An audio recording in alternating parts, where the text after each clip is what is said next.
Comment ça va aujourd'hui? Bien, regardez, on est au soleil, il fait encore beau, il fait hyper chaud. Je viens là pour vous présenter aujourd'hui une nouvelle caméra, c'est l'Insta360 X3, à la fois caméra d'action, à la fois caméra à 360 degrés. Je suis en train de filmer tout de suite avec. D'ailleurs aujourd'hui c'est une vidéo qui est réalisée en partenariat avec Insta360 qui m'a dit tiens mon bon monsieur Greux, est-ce que tu voudrais pas tester notre nouvelle caméra 360, nouvelle caméra d'action? Et je dois vous avouer que là franchement, ça me plaît. Je m'amuse déjà depuis quelques temps avec, caméra très cool, vous allez voir, on peut faire plein de choses. Il y a tellement de modes que je peux pas vous le résumer en quelques secondes comme ça, donc regardez bien cette vidéo jusqu'au bout pour tout savoir. Et puis bien évidemment pour tout savoir de l'actu tech, si vous n'êtes pas abonné, je vous invite à venir vous abonner, à actionner la petite cloche pour être notifié dès qu'une prochaine vidéo arrivera. Donc aujourd'hui on se teste cette nouvelle caméra, on peut marcher avec, on peut se balader, on a de la stabilisation de tous les côtés, ça ne bouge pas, c'est solide, c'est sérieux, c'est signé Insta360 et surtout c'est la X3 et la X3 elle envoie du bois.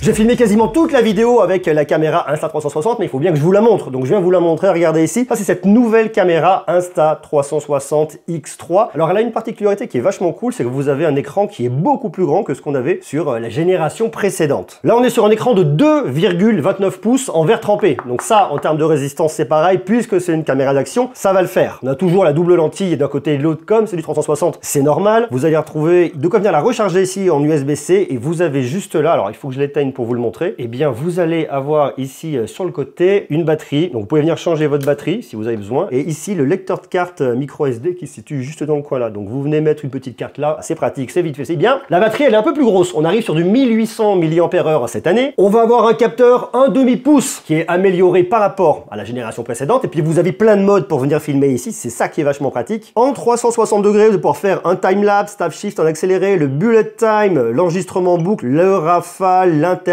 photo HDR, la photo, la vidéo HDR. Bref, ça c'est vachement bien. Et si vous voulez que sur une seule lentille, vous avez de la vidéo, vous avez le mode MIC qui est aussi très cool et je vous en parle également dans quelques instants. L'enregistrement en boucle, la photo, bref voilà. Donc vous avez plein de modes différents et vous allez voir, et je vous le montre dans quelques instants, que dans l'application, eh bien vous avez plein de tutos qui vont vous montrer l'étendue des possibilités que vous avez avec cette caméra d'action. Caméra d'action également à 360 degrés. Le format je l'aime bien parce que je le trouve très compact, très petit. L'idée c'est que cette caméra, vous la glissez facilement dans un sac à dos, dans une poche, vous la prenez, vous allez vous balader très facilement avec. Vous avez 4 boutons pour l'allumer, un bouton qu'on peut venir personnaliser, vous lancez ici, vous jetez des rafales, bref, c'est extrêmement pratique. Des micros qui sont tout autour et une fois de plus, je vous en parle dans quelques instants, et puis vous venez le visser ici. Ça va un petit pas de vis. Alors, un petit pas de vis, il est cool pour différents accessoires, notamment une petite perche à selfie que vous allez pouvoir venir, et bien hop là, mettre là, et qui va devenir invisible grâce aux différents modes. Et si vous voulez aller beaucoup plus loin, bien vous avez une énorme perche, celle-là, qui va jusqu'à 3 mètres. Alors bon, on va pas aller jusqu'à 3 mètres ici, mais on peut aller hyper loin, et de la même manière, vous venez la visser juste là. Donc ça, c'est vachement pratique, et vous allez voir dans quelques instants l'étendue des possibilités qu'on a avec, sans oublier ce petit truc là. En fait c'était fait un peu différemment avant, c'est pour faire le mode bullet time, pour faire tourner la caméra autour de vous. Avant il y avait un espèce de truc coudé à 90 degrés où on le faisait tourner comme ça. Aujourd'hui on prend la ficelle, on tire, ça tourne et on a du bullet time. Donc il y a plein de petits accessoires très cool. Vous avez également celui-là que vous pouvez venir prendre et mettre derrière pour pouvoir venir vous connecter, hop là regardez, en lightning directement sur un iPhone, donc ça c'est cool. Et puis on sait que Insta360 eh bien offre des connexions vraiment très pratiques avec notamment les AirPods. Et puis vous avez également cet accessoire là qui est très cool pour venir protéger vos optiques et pas les rayer, parce que si vous voulez du rendu de qualité, il faut venir les protéger, donc vous les mettez dedans. Alors à qui s'adresse cette caméra d'action, cette nouvelle Insta360 X3? Eh bien à tous ceux et toutes celles qui veulent créer du contenu pour les réseaux, que ce soit un TikTok, que ce soit sur YouTube, même où vous voulez. Quand vous pouvez venir recadrer et choisir un format 16:9, 9/16e, même un petit carré, vous faites ce que vous voulez, vous pouvez le faire en post-production. Et c'est ça qui est vachement intéressant avec ce typologie de produit, c'est que vous venez, vous filmez, vous posez pas de questions et après en post-prod, vous dites ah ben tiens, je peux le mettre comme ça, tiens, je peux le décliner pour TikTok, tiens, je peux le décliner également pour YouTube, tiens, je vais le mettre sur Facebook, peut-être, vous pouvez le faire. On s'adresse donc aux créateurs de contenu, aux vidéastes, également aux photographes, mais également à tout plein de sportifs, des athlètes, si vous êtes en BMX, si vous sautez en parapente, en parachute, faites du base jump, bref, avec ça, vous avez moult possibilités, c'est ça qui est vachement bien. Et en plus de ça, c'est une caméra qui est très solide, résistante et qui est étanche jusqu'à 10 mètres. Alors après, si vous voulez aller un peu plus bas, il existe un accessoire qui va venir l'englober, vous le mettez dans une espèce de petite boîte, une petite coque, et vous descendez beaucoup plus bas si vous le souhaitez. Mais déjà, telle qu'elle est là, jusqu'à 10 mètres. Et ça, c'est chouette.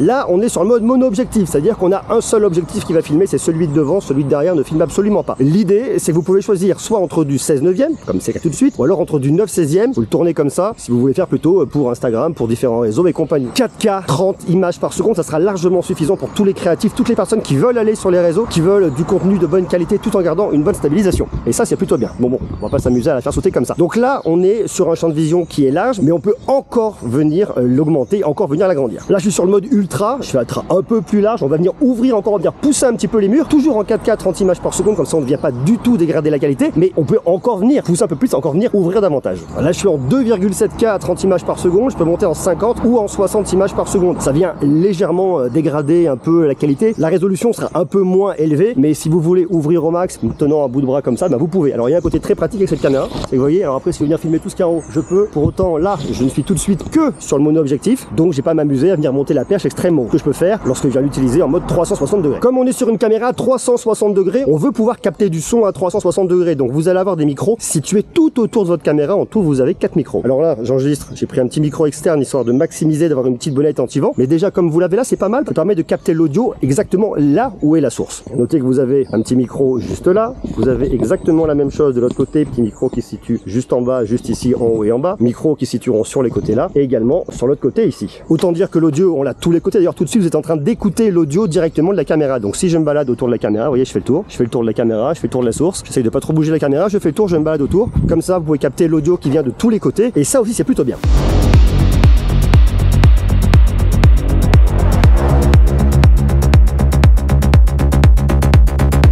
Mais je dirais que l'intérêt ici, c'est de pouvoir venir filmer avec votre caméra à 360 degrés comme vous souhaitez. Donc là, je suis en 5,7K, je suis à 30 images par seconde. Donc je peux venir me balader, soit être sur moi, faire le point sur moi, soit faire le point exactement de l'autre côté si je le souhaite, me balader à droite, me balader à gauche. Donc ça permet vraiment de pousser la créativité comme vous voulez à son maximum. Si vous voulez venir vous amuser, vous balader, et bien ça c'est vachement cool parce que vous êtes libre. Vous prenez plus la tête lorsque vous venez filmer. Vous avez juste à appuyer sur Rec, vous recordez et après vous choisissez directement en post-prod là où vous voulez faire le point, le focus. Et justement la post-prod, je vais vous montrer, il y a un software qui est vachement bien fait, que ce soit sur différents types de bécanes. Je vais vous dire ça. Dans quelques instants, vous allez voir, c'est vachement bien. Et un autre truc qui est très pratique, c'est la photo, parce que comme c'est une caméra, comme vous avez des lentilles d'un côté et de l'autre, eh bien, on peut faire de la vidéo et c'est chouette, on le voit tout de suite, mais on peut également faire de la photo. Donc, vous pouvez faire de la photo à 360 degrés. Vous posez dessus, vous appuyez et ça va venir shooter tout autour. Donc après, vous pouvez venir une fois de plus, pareil, en post-prod, moduler, recadrer, faire ce que vous voulez. Et je trouve ça assez malin parce qu'en fait, en une seule photo, vous captez tout ce qui se passe autour de vous. Donc le panorama est très vite fait. Là où avec un smartphone, vous allez vous embêter. Panorama, panorama, panorama.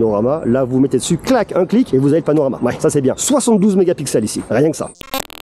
Et regardez, lorsque vous avez fait votre photo à 360 degrés, vous pouvez venir vous balader dedans directement. Donc vous avez votre image, on peut venir zoomer dans l'image, on peut venir vraiment vivre ses souvenirs directement et c'est beaucoup plus immersif. Donc je trouve le truc assez marrant. Et une fois que vous avez fait ça, eh bien vous choisissez par exemple, là, je vais me dire bah, comme ça c'est pas mal, tiens, hop là, vous voyez, je choisis mon format, 16/9, 9/16, une fois de plus je choisis un petit peu, je fais un peu comme je veux. Allez, je vais me mettre ici en 9/16, je vais juste me faire disparaître un petit peu, hop là, la perche, j'exporte, je clique ici, je fais exporter une photo recadrée plutôt qu'exporter une photo à 360 degrés. Donc j'exporte ma photo recadrée, elle va partir directement, voilà, elle est enregistrée dans l'album du téléphone. Je vais ensuite ici et vous voyez, je retrouve ma photo directement. Donc lorsque je shoot, j'ai pas besoin de m'embêter, je prends, j'appuie et ensuite je viens choisir ce que je veux et j'ai ma photo directement là. Donc je trouve ça vachement pratique.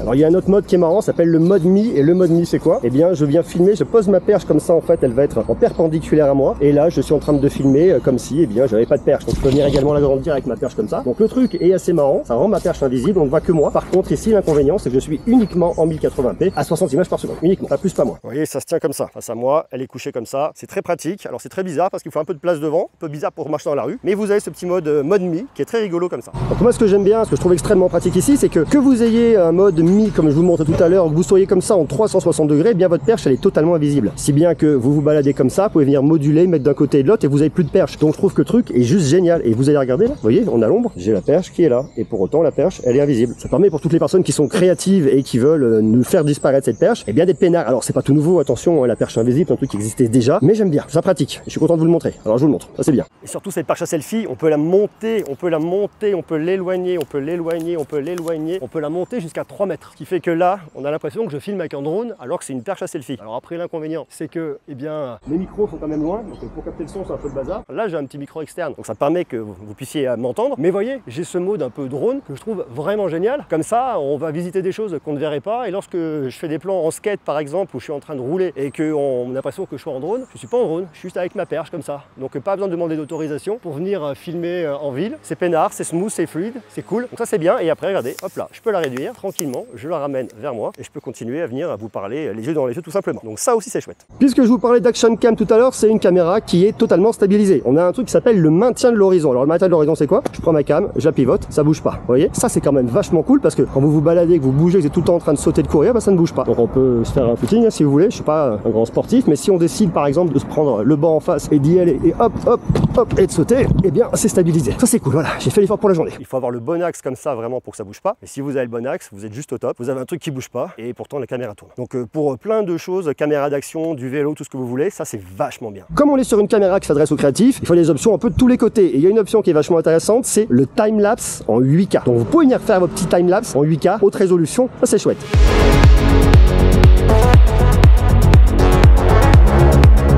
On a également un mode bullet time, un peu comme dans Matrix, vous savez, lorsqu'il y a tous les appareils photo qui le shootent, lorsqu'ils tombent en arrière comme ça. Vous pouvez le faire en 4K, 120 images par seconde, et même en 3K. Vous descendez un petit peu la résolution, par contre vous montez en 180 images par seconde. Le résultat reste quand même très bluffant. Une fois que vous avez récupéré tous vos fichiers, vous les mettez soit dans votre téléphone, soit dans votre ordinateur. Je vais vous montrer notamment ici dans l'ordinateur comment on fait. Eh bien, vous avez un petit logiciel de montage qui s'appelle Insta360 Studio. C'est le 2022, version 2022. Donc, vous venez vous récupérer tous vos fichiers directement. Vous venez par exemple ici, vous ajoutez des fichiers comme ça directement dans votre logiciel. Là, je vous montre par exemple, j'ai ma vidéo ici. Alors, je suis à 360 degrés, donc je peux venir me balader. Hop là, je peux venir zoomer, dézoomer. Je peux venir recadrer, faire comme je veux. Donc, le truc est quand même vachement pratique. Et ensuite, j'ai qu'à lancer. Donc, par exemple, je suis là, hop là, je sais que je vais partir en skate. Donc là, je vais venir raccourcir ici pour venir commencer là parce que là, je suis en train de rouler en skate. Donc là, je suis dans une zone d'ombre, ça ne va pas des masses. On va commencer directement au soleil. Tac, je prends, hop, paf, je vais au soleil. Je me mets un point d'intérêt et je me dis que je veux quoi? Tiens, ça c'est naturel, je peux me mettre comme ça. Si je veux, je peux passer comme ça en plan un peu plus large. Alors j'ai le mode boule de cristal, on va éviter. J'ai le mode tiny planet, c'est histoire de se marrer, mais on va éviter. Puis après, je peux venir moduler directement ici. Donc là, hop là, je suis en train de partir en skate. Donc là, je suis en train de vouloir montrer ça. Je sais que là, je vais prendre un petit virage sur le côté. Donc hop, je me mets là, je mets un petit point d'intérêt. J'avance légèrement, hop, paf, autre point d'intérêt et je vais directement dans mon virage là qui est un peu plus loin effectivement et je veux mettre un peu plus large là, hop, et je repars. Donc là je fais comme ça, tac tac tac, ça me va bien. Donc là vous voyez, je me suis mis une petite transition, je viens ici, je mets la lecture, donc là je me vois et ensuite je vais avoir mon mouvement qui va se faire. Donc vous voyez, vous éditez très très facilement. Donc ça c'est une partie. Je veux continuer ici, hop là, je mets un petit point d'intérêt et je veux mettre un truc un poil plus large et je veux être directement sur mes chaussures. Je trouve ça marrant. Je me remets un petit point d'intérêt, hop là, j'avance, autre point d'intérêt et je veux récupérer la vue arrière, hop, et là on est parti. Donc vous voyez, ça me fait des petites transitions qui sont assez marrantes. Hop là, je suis comme ça et attention, vous êtes prêts, hop là, on y va et on tourne, on va derrière. Donc comme ça, vous venez éditer très très facilement et vous venez créer votre fichier que vous exportez ensuite. Vous cliquez ici et vous choisissez l'endroit où vous voulez le mettre. Là, par exemple, je ne veux pas être en 1920, je vais me mettre en 4K, en 3840 par 2160. Donc comme ça, c'est plutôt cool. Donc vous choisissez après en fonction de là où vous allez exporter, comment vous voulez exporter, et vous le faites pour tous vos fichiers. Et après, vous avez un plugin. Vous pouvez venir le mettre directement et vous l'avez juste en bas, c'est regardez ici. Vous pouvez l'utiliser dans Premiere Pro et vous pouvez également ensuite exporter dans Final Cut Pro 10. Donc le truc est très très chouette. Donc ça, c'est pour la version ordinateur. Ce logiciel existe sur Mac, mais également sur PC. Vous avez également une application sur iOS, mais également sur Android. Alors l'application, je trouve super intéressante. Pourquoi? Eh bien parce que déjà, vous choisissez votre caméra. Hein, là, au moment où je tourne cette vidéo, la X3 n'est pas encore sortie, donc je vais voir la X2, je vais voir toutes les autres caméras d'Insta360. Mais le truc qui est cool, c'est qu'ils vous mettent plein de modes et ils vous expliquent le time-lapse, ils vous donnent des idées sur du bullet time, Kung Fu Kicks, sur les tracks. Vous avez plein de possibilités en Tiny Planet, le Shot Lab. Bref, vous avez plein de choses que vous pouvez venir apprendre directement ici pour venir créer comme vous le souhaitez. Donc je trouve ça vachement bien. Et ensuite, vous venez connecter votre caméra de la même manière. Donc je prends ma caméra, je l'allume très très facilement et une fois qu'elle a démarré, j'ai juste appuyé sur mon petit bouton au milieu ici, elle se connecte directement à ma caméra, normalement, je rejoins. Donc là, je peux venir importer directement, je peux venir shooter directement, donc là, je peux venir tout piloter directement depuis mon smartphone. Et ensuite, j'ai tout mon album avec tout ce que je vais avoir filmé ici. Vous voyez là, par exemple, je vais rouler, je peux venir me déplacer ici, je vois que je suis là, je peux venir dézoomer, je peux venir zoomer. Là, vous voyez, hop là, typiquement, je mets une pause, je reviens sur moi et là, je peux me mettre, hop là, un petit point directement en me disant que, hop là, je suis là. Ensuite, je continue, je reprends. Hop là, je mets une pause, je mets un point là et ensuite, je me mets un point de l'autre côté ici. Hop là. Ce qui fait que ensuite, lorsque je vais venir reprendre ma lecture un peu avant, eh bien, je vais me retrouver avec mon action, vous voyez, où je suis comme ça et ensuite, ça va venir pivoter d'un côté et de l'autre. Un truc assez marrant. Alors après, je peux venir moduler pas mal de choses. J'ai plein d'options au niveau de la colorimétrie, au niveau du multiview, ci et ça. Je peux également venir faire un tracking, c'est-à-dire que je vais me suivre moi, je me choisis moi et je vais faire un suivi du sujet. Donc si sur certains plans, eh bien ça bouge un peu de tous les côtés, mais je veux qu'un focus sur moi, eh bien, je vais avoir un focus sur moi. Donc vous voyez, il y a plein de choses très cool qu'on peut venir faire ensuite. Vous venez exporter directement. C'est un outil qui est très facile, c'est très intuitif pour venir modifier directement, éditer tous vos fichiers et ensuite pouvoir les mettre directement sur les réseaux sociaux.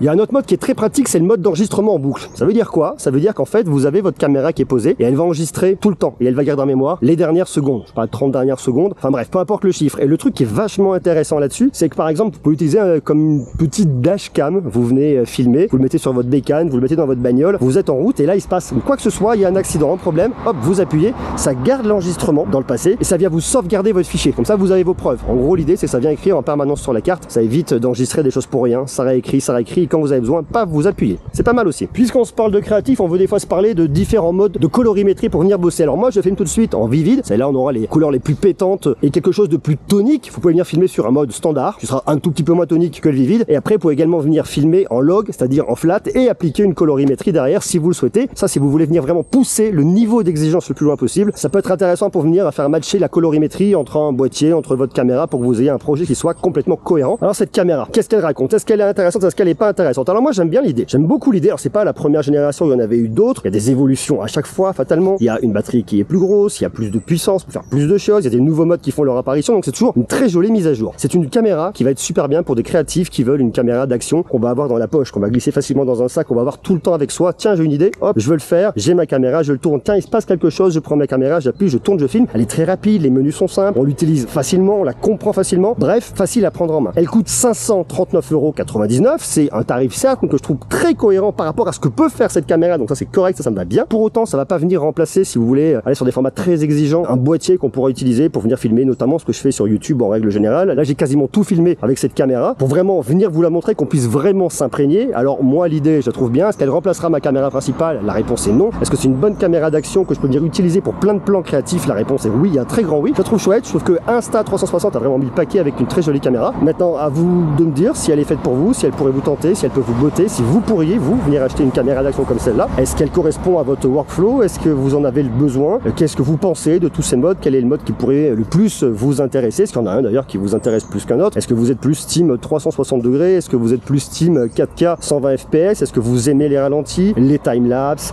Est-ce que vous aimez quand ça dépote de tous les côtés? Dites-le moi juste en bas en commentaire. Moi je la trouve intéressante. Je suis très content de l'avoir essayé. Merci à Insta360 d'avoir sponsorisé cette vidéo. Et puis on se retrouve très bientôt, bien évidemment, pour continuer à parler tech, parce qu'il y a tellement de choses que à tous les côtés c'est explosif. Et puis vous voyez, cette caméra on l'utilisera plein d'autres fois dans d'autres contenus. Donc ça c'est chouette. Allez, prenez soin de vous, je vous embrasse. À bientôt, ciao.